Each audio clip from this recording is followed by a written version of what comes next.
daawadayaal qeybaha hore ee barnaamijka ayaan ku bilaabayaa. waxa aan ku bilaabayaa dhowaan maxkamadda cadaaladda adduunka ee ICJ waxa ay soo saartay xilliga rasmiga ah ee ay ku dhawaaqayso natiijada kiiska dacwadda ee u dhexeysa labada dal ee Soomaaliya iyo Kenya ee la xiriira biyaha Soomaaliya ee muranka gelisay Kenya 12 Oktoobar ee sanadkan ayayna maxkamaddu sheegtay in natiijada la soo saari doono. haddaba maxaa laga filan karaa in natiijo nooceese ayaa ka soo bixi karta maxkamadda cadaaladda adduunka ee ICJ? waxaan caawa si gaara u falanqeynaynaa arrintaas la xiriirta 12 Oktoobar oo maxkamaddu ay sheegtay in natiijada ay soo saari doonto. waxaa qadka Skype-ka magaalada Stockholm uga jira si toos Dr. Abukar Yusuf Warsame oo macalinka ah jaamacad ku taalla magaalada Stockholm ee caasimada dalka Sweden. Dr. Abukar, marka hore soo dhowow, waan ku soo dhaweynaa, waana kaaga mahadcelinaynaa waqtigaada gaarka ah. inta aanan gudaha u gudagelin natiijada iyo xilliga rasmiga ee maxkamaddu sheegtay, bal wax yar kooban waxaad sharaxaad nooga bixisaa marxaladihii ay soo martay arrintan. bismillahi raxmaan raxiim. aad baad u mahadsan tahay Ayuub, adiga iyo bahda telefishinka qaranka. runtii maalmadaas kadib waxaan hal daqiiqo uga faa'iidaysanayaa inaan tacsidii aan ummadda Soomaaliya la qaybsado injineer Saalixi oo dacwadan badda aad iyo aad muddo badan kasoo qayb qaatay oo bishaan bilowgeed ku geeriyooday magaalada Muqdisho. ilaahay jannada raxmaha ka waraabiyo, ehelkiisana sabir iyo wanaag ka siiyo. walaal saad u sheegtay baa dacwada badda oo hadda la filayo in lagu dhawaaqo 12 bishaan Oktoobar waxay soo bilaabatay bishii Agoosto 28keedii 2014 markaan maxkamadda geynay. asalkeeduna wuxuu ku salaysnaa baddaas sidii loo kala xiriirin lahaa. ilaa intaas waa soo jiitamaysay mar ay dowladda Kenya tiraa ku doodo inaysan maxkamaddu xaq u lahayn inay dacwadan gasho, oo ilaa 2017 qaadatay Febraayo lagu dhawaaqay in dacwada ay geli karto.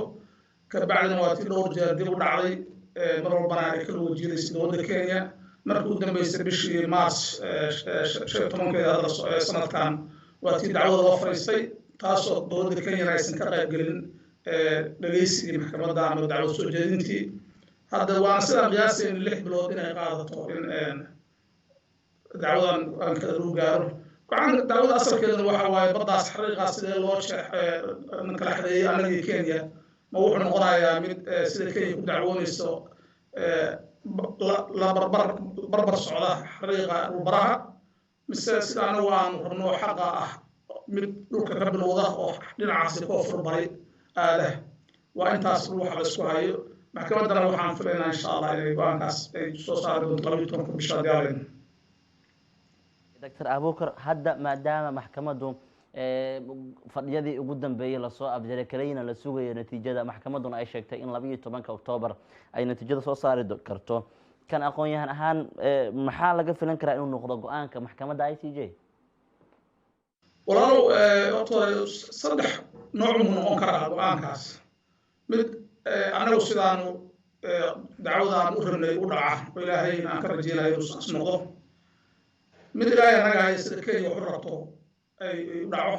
iyo mid xoogaa ka duwan oo in sidaan u rabnay wax u dhacaan. waa sida u badan aan qiyaasayo, laakiin in la yiraahdo bal wuxuun qaab kale ay xaalado kale tixgeliyaan taasna waa dhici kartaa. laakiin waxaan ku rajaynayaa inaan sidaan insha Allah aan jecelahay u dhaco,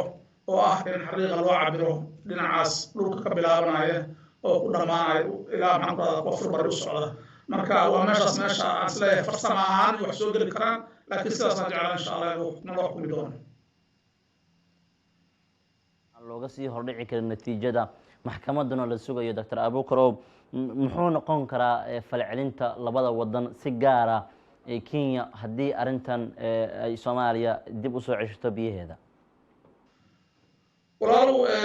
runtii waa saa sheegtay horta lagama hordhici karo sida falceliskooda noqon doono, balse saankeeda waa ka muuqatay maalmahan dowladda Kenya oo xataa booqashada hadda ay ku tageen ciidanka badda ku booqanayay hadallo badan oo ah baddeena waa difaacaynaa iyo dhulkeena waa difaacaynaa iyo. marka horta sidaan filayo Kenya waa ku gacan seegaysaa ama eed bay waxay ka keenaysaa inay taado cabasho ah kuma qanacsanin. balse sida hadda anigu aan fiirshay arrimaha dacwooyinka ICJ maxkamaddu ay gasho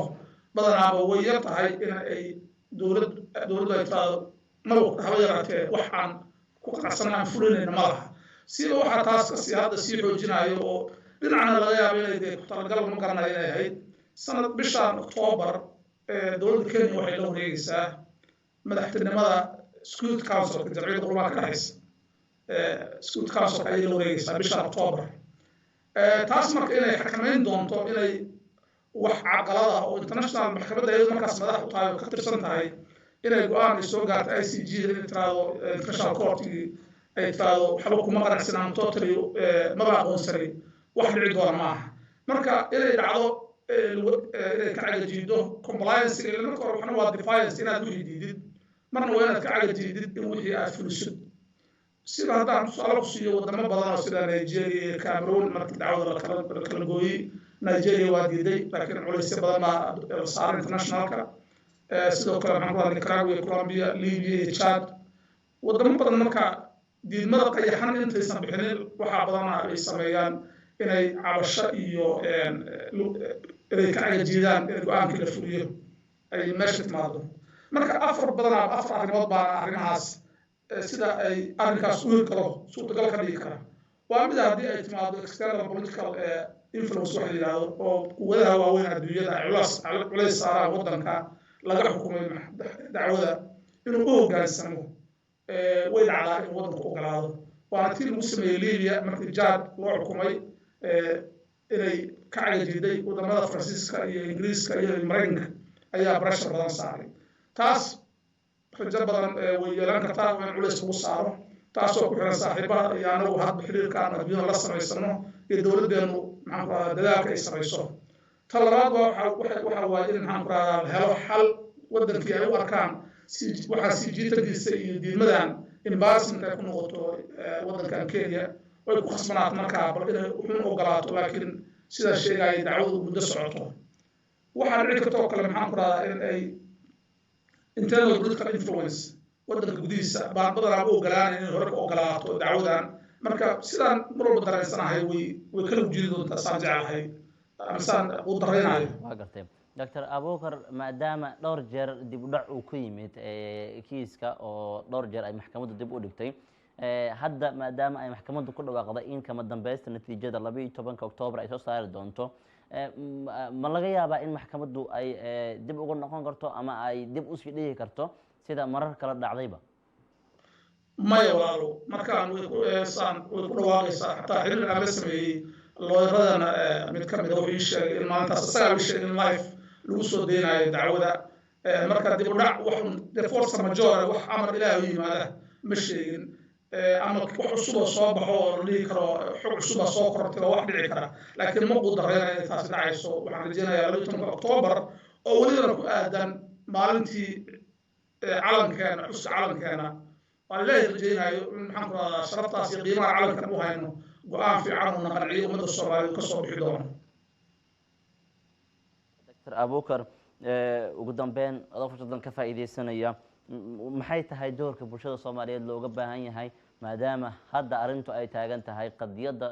badeena oo iyadu la sugayo natiijo kama dambaysa aad baad umaadsantahay ayuu runtii su-aal aad muhiim ah weydiisay waayo xaaladahan ku jiro ama siyaasadaha isdiidan iyo isqabsiga faraha badan wuxuu aad iyo aad u xagal daacinayaa dadaalkaas iyo himadaas aan leenahay waayo arrimaha ay Kenya ku doodaysa ayaa wax ka mid ahaa xasilooni darri iyo inaan badan aanan bayradka iyo maxamed laga badbaadin karin oo aanan deganayn marka waxaan bulshada Soomaaliyeed madaxda Soomaaliyeed dadka maxaan ku rahdaa aqoonyahanka aan dhammaantood ku dhiirigelinaya inaanu uga soo jeesano difaacan badda Soomaaliyeed hal jiho aysan jirinin muxaafid iyo mucaarad aysan jirinin cid lagu riixay cid lagu takooro wixii khaladaad dhaca wixii maxaan ku rahdaa tuhna jira waa meesheeda laakiin inaan bulshadeena aanan lanoo isticmaalin dhexdeena waayo qodobo 8 oo hadda kahor aan sheegay oo Kenya ku dagaalgalaysa ayay ka mid ahayd in dadka eliitka Soomaaliya la iska horkeeno oo wadanimadooda la yareeyo marka waxaan aad iyo aad bulshada Soomaaliyeed uga codsanayaa in muddadaas kooban iyo kadibna dacwadan waxaan ayuu ku tarsanayaa waa bilow waa mid hadda ma aha in maalinta 12 bisha marka la xukumo dhulkii la xiriiqaanta lagu jiido dhulkii soo noqonayo waa waqti dheer iyo waxaa imaanaysa technical wax la kala gooyo meel wax laga soo cabiro wax la soo cesho saa hadda kuu sheegay Nicaragua iyo Colombia 2012 baa la xukumay dacwadooda sagaal sano ka bacdi bisha 16 ayay dacwadooda weli wax ku noqonaysay waddanka ICJ-da marka waxaan waa arrin waa dhulkeeni waa badeeni malaha ka jooga maanta malaha mid hore u tegay malaha